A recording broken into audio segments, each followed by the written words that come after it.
मी या ठिकाणी येण्याचं कारण एवढंच की येत्या 17 तारखेपासून महाराष्ट्राचं अधिवेशन चालू होणार आहे.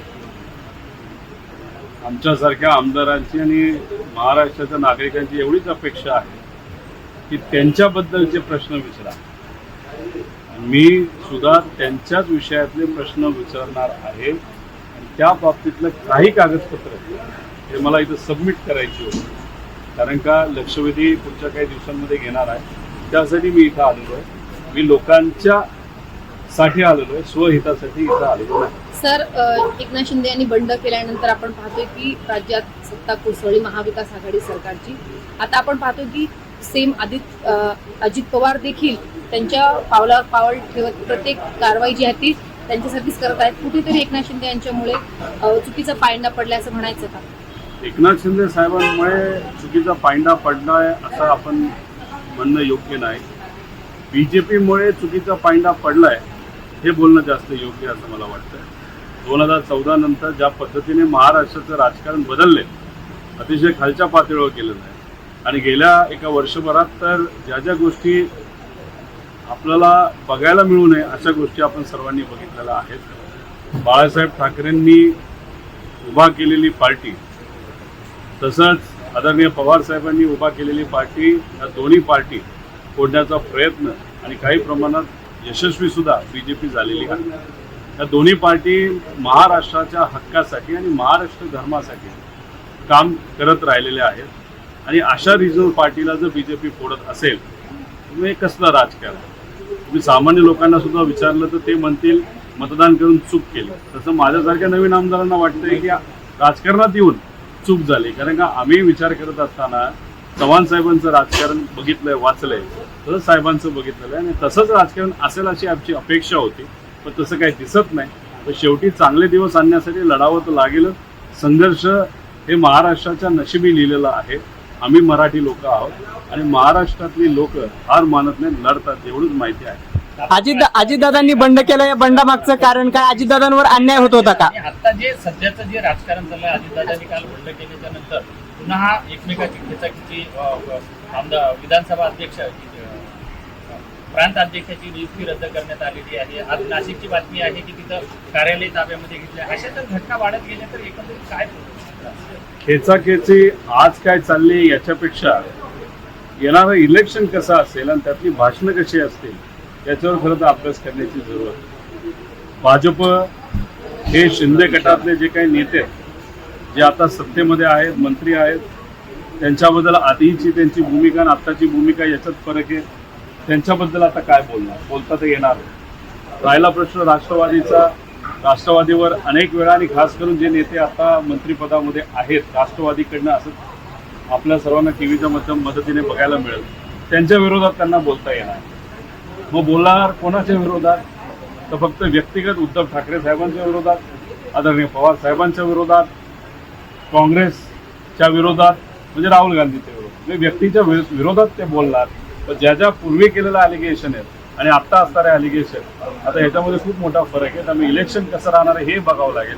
आणि जेव्हा भाजप हे आदरणीय पवार साहेबांच्या विरोधात बोलेल, तेव्हा आत्ता भाजपबरोबर गेलेले नेते त्यावेळेस काय बोलतील हे बघण्याची आपल्या सर्वांना वाट बघावी लागेल. दादा, अजितदादांनी ज्या पद्धतीने बंड केलं, अजितदादांवर राष्ट्रवादी काँग्रेस पक्षात अन्याय होत होता असं तुम्हाला वाटतं का? त्यांच्या बंडामागची कारणं काय वाटतात तुम्हाला?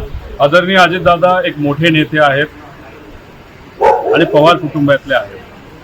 त्यामुळे बंड जे तुम्ही बोलत आहात फक्त त्यांचंच नाव पुढे करत आहात. पण या बंडामध्ये काही इतरही मोठे नेते आहेत जे कॅबिनेट मंत्री आदरणीय पवार साहेबांनी बनवलेले होते. काही लोक तर इतकी जवळ होते, कुटुंबातला एक भाग त्यांना समजलं जायचं. त्याच्यामध्ये प्रफुल्ल पटेल साहेब आहे, त्याच्यामध्ये वळसे पाटील साहेब आहेत. आता खरं तर या दोघांना विचारलं पाहिजे त्या साईडला ते का गेले. आणि अशा परिस्थितीमध्ये बंड झालं ते दादांनी केलं असं म्हणण्यापेक्षा कदाचित हे इतरही नेते त्याला कारणीभूत असू शकतात. पण येत्या काळामध्ये बघूया आपण काय माणसं ओळखण्यात चूक झाली का सर? जे होणारे बदल आहेत तर या बदलाचा परिणाम काहीतरी आपल्यावर होऊ शकतो. दोन्ही साईडचे बदल चालू आहेत. उद्या जाऊन बघावं लागेल काय बदल होतात, कोणाकडे कुठलं पद राहतंय. पण शेवटी पद राहिलं नाही राहिलं चिन्ह राहिलं नाही राहिलं तर साहेब तेच आहेत, मी तोच आहे, अनेक आमदार आमच्या बरोबर आहेत तेच आहेत, उमेदवार सुद्धा तेच राहणार आहेत, जे आमदार तिकडे जाणार आहेत त्यांच्या मतदारसंघामध्ये इच्छुक असणारे जे इतर लोक असतील ते सुद्धा तेच आहेत, त्यांना फक्त एखादं इतर चिन्ह द्यावं लागेल. सर त्यामुळे व्यक्ती तेच राहणार आहेत. लढत असताना महाराष्ट्राला विश्वासात घेऊन आपल्या सर्वांना लढावं लागेल. आणि एक तुम्हाला सांगतो, ही भावना फक्त आमची असं मी म्हणत नाही. काल कराडला जात असताना आदरणीय पवार साहेबांबरोबर मी होतो, तिथं एक महिला पवार साहेबांना भेटली, वय 50-51 असेल. त्या महिलेने पवार साहेबांना सांगितलं की साहेब माझं राजकारणाचं दूरचं कुठलंही नातं नाही, पण मी फक्त तुम्हाला याच्यासाठी भेटायला आले की तुमच्या बरोबर जे चाललंय ते मला योग्य वाटत नाही. कारण माझ्या मनामध्ये प्रश्न आला तुमच्याकडे बघून की माझ्या कुटुंबावर सुद्धा जर ताकद लावून बाहेरच्या लोकांनी कुटुंब फोडण्याचा प्रयत्न केला असता ते मला आवडलं नसतं. ही सामान्य लोकांची भावना आहे. त्यामुळे साहेबांबरोबर सामान्य लोक आहेत आणि साहेब लढवय्या आहेत, महाराष्ट्र लढवय्या आहे. साहेबांनी लढायला सुद्धा सुरुवात लोकांना विश्वासात घेऊन केलेली आपण सर्वांनी बघितलेली आहे. सर कुठेतरी माणसं ओळखण्यात चूक होते का? कारण उद्धव ठाकरे यांनी त्यांच्यावरती विश्वास केला. उपमुख्यमंत्री पदाची किंवा त्यांचं नेतृत्व जे उद्धव गट आहेत किंवा जो राष्ट्रवादीचा उद्धव गट आहे त्याचं नेतृत्व दादा करतात, म्हणजे अजितदादा करतात. मग तुम्ही असं कसं म्हणू शकता की त्यांच्या नेतृत्वात बंड नाही झालं, त्यांच्या नेतृत्वात बंड नाही झालं किंवा दादांनी बंड नाही केलंय असं कुठं म्हणलो? आता जे तिथं आहे त्यांनी बंड केलाच आहे, पण प्रवृत्त करायला पण बाकीचे लोक असू शकतात. सकाळ संध्याकाळ काही लोक जर डोक्याला लागत असतील, सांगत असतील तर त्या मला फक्त प्रश्न एवढाच आहे की या गेल्या वर्षभरात ज्या पद्धतीने या सरकारने काम केलेलं आहे की अतिशय सामान्य लोकांचे प्रश्न बाजूला ठेवून जाहिरातीवर जास्त लक्ष दिलेलं आहे.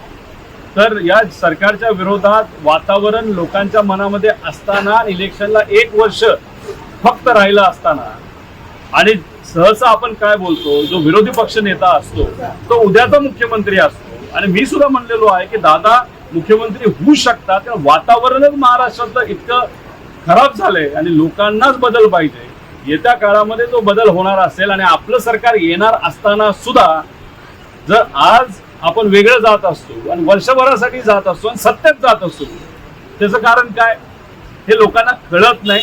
पण काही प्रमाणात हळूहळू लोक आता चर्चा करायला लागली. त्याचं मुख्य कारण हे लोकांचं नाही पण कदाचित व्यक्तिगत असू शकतं. अजित पवार असं म्हणतात की पक्षात फूट पडलेली नाही, पण तुमचं काय मत आहे की पक्षात फूट पडली की नाही पडली? उद्याच्या बैठकीनंतर आपल्याला कळेल. पक्ष एक राहावा अशी भूमिका आदरणीय साहेबांची आहे, दादांची, आमची सगळ्यांचीच आहे. पण शेवटी या व्यक्तीने पक्ष उभा केला, आयुष्याचे 60 वर्ष या महाराष्ट्रासाठी आणि कार्यकर्ते पदाधिकाऱ्यांसाठी वेचले. तो नेता म्हणजे आदरणीय पवार साहेब, त्या नेत्याबरोबर आम्ही सर्वजण राहू. दादा तुम्ही अजितदादां उपमुख्यमंत्री पदाची शपथ घेतल्यानंतर त्यांना शुभेच्छा दिल्यात का? अजितदादांना उपमुख्यमंत्री पदाची शपथ घेतल्यानंतर शुभेच्छा दिल्यात का? तुमच्या टीव्ही चॅनलच्या माध्यमातून एवढंच दिसतंय की सगळे नेते बिझी आहेत. बिझी असल्यामुळे आणि बऱ्याच घडामोडी होत असल्यामुळे त्यांची कामं चालत राहावीत. आदरणीय पवार साहेबांना सुद्धा त्यांच्याबरोबर राहून छोटी मोठी जी काही कामं करायची ती करण्यासाठी आम्ही सर्वजण आहोत. त्यामुळे वेळात वेळ कुठेही झाला नाही, बोलता आलं नाही. बीजेपी ये कारण है क्योंकि अगर आप देखें कुछ दिनों पहले जो मीटिंग विरोधी पक्ष के सब नेता पटना में हुई थी, वहाँ पे सबसे बड़ा मैग्नेट जो है, जो ममता दी हो या स्टैलियन हो, सबको इकट्ठा लाने के लिए सबसे बड़ी ताकत कौन है? तो लोग कहते हैं आदरणीय पवार साहब. तो वो बैठक यशस्वी हुई, अच्छी हुई. राहुल गांधी ने भी अच्छी भूमिका वहाँ पे बोल के दिखाई थी. और दूसरी बैठक बैंगलोर में. अभी ये जो बैठक इतने अच्छी तरह से अग्रेसिवली अगर होने चालू हो गई और जो कर्नाटका में हुआ कि वहाँ पे विधानसभा का इलेक्शन हुआ और वहाँ पे कांग्रेस जीती, बीजेपी हारी, आगे जाके लोकसभा में बीजेपी को फटका बैठेगा ऐसे लोग कहते हैं. ये सब चीजें देखने के बाद जो मैग्नेट है, जो पावर है, तो पवार साहब है, तो शायद जैसे उद्धव ठाकरे साहब के साथ किया वैसे ही चीज हम राष्ट्रवादी के साथ करें, ऐसे बीजेपी को लगा। उन्होंने जो किया उसी माध्यम और लोकसभा इलेक्शन ध्यान में रखते हुए किया, ऐसे मुझे लगता है। दादा तुमच्या इस वक्त नेता विपक्ष कौन है? क्योंकि स्पीकर का कहना है कि इस्तीफा उन्होंने मंजूर किया, उसके बाद से ये पद खाली है। हमको जो लगता है स्पीकर ये जो पद है वो विधिमंडल में सबसे प्रमुख पद होता है और लीडर ऑफ अपोजिशन चुनना ये आमदार करते हैं लेकिन विधिमंडल में करते हैं, तो वो एक अलग प्रक्रिया होती है। तो शायद इस अधिवेशन में होगी और वो होने के बाद लीडर ऑफ अपोजिशन हम सबको समझ में आ रहा है। प्रफुल्ल पटेल ने एक बयान दिया एक अखबार को इंटरव्यू में, उन्होंने कहा कि इसके पहले जब शिवसेना में बगावत हुई थी तभी एनसीपी के 51 विधायक इस पक्ष में थे कि हमें बीजेपी के साथ जाकर सरकार बनानी चाहिए। क्या इसकी नॉलेज उन्होंने है? कहा पत्र लिखा गया था, कोई भी पत्र लिखा गया नहीं था। और दूसरी बात, एक पत्र लिखा गया था उसमें मेरी भी सिग्नेचर थी और वो पत्र इसके लिए था कि लीडर ऑफ अपोजिशन आदरणीय अजीत दादा को किया गया। मौजूदा स्थिति में एनडीए में देखा जाए तो कांग्रेस अब बड़ा दल बन गया है, तो क्या विपक्ष नेता का नेता विपक्ष का जो पद है वो कांग्रेस की तरफ जाना चाहिए?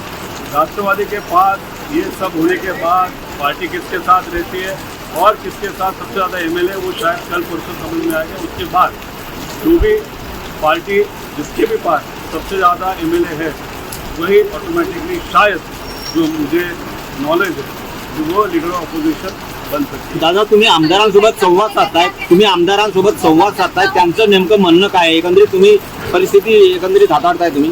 बहुतांश आमदार हे आदरणीय पवार साहेबांमुळे निवडून आलेले आहेत। आदरणीय अजितदादांनी सुद्धा काही आमदार निवडून यावेत यासाठी मनापासून लक्ष घातलेलं होतं। इतर नेत्यांचं किती लक्ष होतं याचा अभ्यास करावा लागेल ना, आमदाराला विचारावा लागेल। त्यांना निवडून आणण्यासाठी माझ्यासारख्या नवीन आमदाराचा काही रोल नव्हता। त्यामुळे जे काय चाललंय ते आदरणीय पवार साहेब असतील, सुप्रियाताई असतील, जयंतराव पाटील साहेब असतील, हे बोलत आहेत। पण मला जे कळतंय पवार साहेबांना फोन येत आहेत, पवार साहेब फोन करतायत असं नाही, जयंतराव स्वतः फोन करत आहेत आणि दादा सुद्धा त्यांच्या लेवलला त्या आमदारांशी ते बोलत आहेत। तर जेव्हा केव्हा माझ्यासारख्या व्यक्तीची चर्चा होते तर अनेक आमदार हे कन्फ्यूज आहेत। लोकांचं मत आहे साहेबांबरोबर जावं, प्रेशर दोन्ही बाजूला आहे, एक लोकांचं प्रेशर आहे, एक इतर प्रेशर आहे। आता कुठल्या प्रेशरला ते नरमत आहेत हे उद्याच आपल्याला कळेल।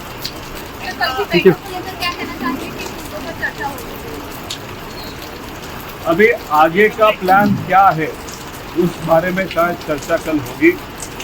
पवार साहब ने जो बैठक बुलाई है वो वाईबी चौहान सेंटर में, वाईबी चौहान सेंटर का नाम चौहान साहब के नाम से है, जिन्होंने महाराष्ट्र के लिए बहुत कुछ किया। और दूसरी बैठक जो दूसरा गठ है वो भुजबल सिटी में है। नाम में आपको पता चलता है क्या परिस्थिति है। उनकी बैठक कितने बजे ये नहीं बता सकता, लेकिन जो आदरणीय पवार साहब की बैठक है वो दोपहर 1 बजे वाईबी चौहान सेंटर में है। वहाँ पे चर्चा होगी और पवार साहब भी बोलेंगे आगे क्या करें। एक आखिरी सवाल, बगावत आप कह रहे हैं कि बगावत सिर्फ अजीत दादा ने नहीं की, बहुत लोग इसके पीछे हैं, क्या कहना चाहते हैं इसके माध्यम? बीजेपी तो 100% उसके पीछे हो सकती है, क्योंकि उनको एक आध पार्टी, खास करके रीजनल पार्टी, वो भी मराठी लोगों का विषय आगे लेके जाने वाली पार्टी, एक शिवसेना है और दूसरी राष्ट्रवादी है, महाराष्ट्र की पार्टी है, सबको साथ में लेकर आगे जाने वाली पार्टी है। अभी बीजेपी को अगर ऐसी पार्टी जो लोगों के मन से जुड़ी है वो अगर चाहिए नहीं है तो वो डेफिनेटली उनका बहुत बड़ा रोल है। और दूसरी बात, जो भी लोक नेता होते हैं वो बीजेपी को तकलीफ देते हैं, इसीलिए बहुत सारे लोक नेता को ईडी या वगैरह टेंशन देके उनको खत्म करने का प्रयास किया जाता है, या उनको बीजेपी के तरफ डायरेक्टली या थ्रू संगठन मतलब अलायंस लिया जाता है, बाद में खत्म किया जाता है। शिंदे साहब का जो भी तामझाम था जब उन्होंने बीजेपी के साथ मिलके सत्ता बनाई थी 1 साल पहले, बहुत बड़े बड़े भाषण किए करते थे। अभी 1 ही साल में उनकी पावर ऑलमोस्ट 50% कम कर दी। अभी अजीत दादा वहाँ पे होने के बाद उनकी कितनी चलेगी वो बहुत बड़ा प्रश्न है। साल ही में एकनाथ शिंदे साहब की ताकत उन्होंने खत्म कर दी। उससे समझ लो कि बीजेपी को क्या चाहिए। तो 2024 में सिर्फ बीजेपी फुल पावर में राज्य में आनी चाहिए। उनको न एकनाथ शिंदे की पड़ी है, न अजीत दादा या उनके गठ की पड़ी है, उनको सिर्फ खुद की पड़ी है और लोकसभा की पड़ी है। शायद धीरे धीरे ये सब चीजें उनको नेताओं को समझ में आएगी, ऐसी अपेक्षा है। सर, आपको क्या शिंदे लगता है अपात्र अजित होत दादा आहेत ने म्हणून बगावत अजितदादांना की- पर्याय नाही केला. मुख्यमंत्री पद के लिए की है क्या? मुख्यमंत्री पद के लिए बगावत की है क्या लगता है आपको? तो क्या लगता है वो आगे पता चलेगा। आज जो निर्णय लिया वो उनका खुद का निर्णय है। उनके साथ अलग सब नेता जिनको पवार साहब ने ताकत दी वो उनके साथ है। अभी देखते हैं आगे क्या होता है। ठीक, थैंक यू।